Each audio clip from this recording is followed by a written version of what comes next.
Dear students, we talked last week about unpaid internships and the high cost of entry that they create for low-income students and for students of color who are trying to break into journalism.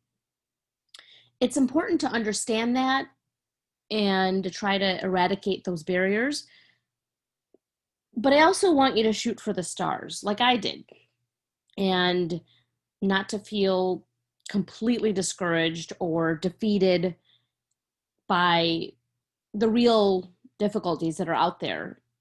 They're out there in almost every industry, not just journalism. And we spend a lot of time criticizing journalism in this class, but in truth, journalism is moving faster than many other industries out there to effectuate change.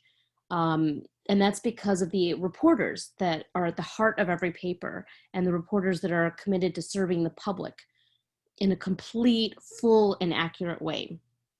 So hopefully my story can give you a sense of how I made it work for myself.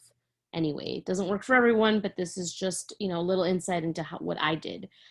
So yeah, as a work-study student and as a Pell Grant recipient, I was completely elated about the 2 summer internships that I snagged in DC.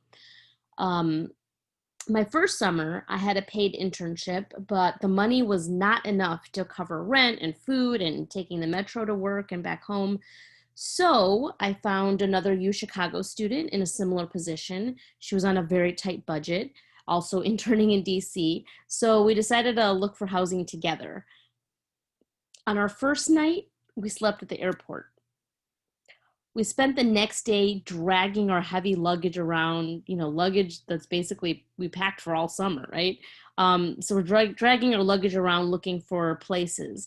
And by the grace of God, we actually found one. It was a love seat sized sofa bed in the small living room of this lady who knew our situation and offered to charge us a combined $500 a month. There were a few conditions. We had to close up the sofa bed every morning. We had to do some chores around the apartment, but it was clean. It was cheap, and it was just blocks away from a metro stop, which is what we used to get to work. So it seemed pretty perfect. That summer, there were sometimes meals of a shared can of pinto beans, and at other times, we would partake in these grand feasts at special events for interns in DC. There were a lot of these events. So I kind of had it down by the time the second summer rolled around and I got an internship, an unpaid internship at CNN. That summer, I got a job organizing events for interns to pay for my expenses while I was also doing that internship. And overall, I would have to say that both summers were very well spent.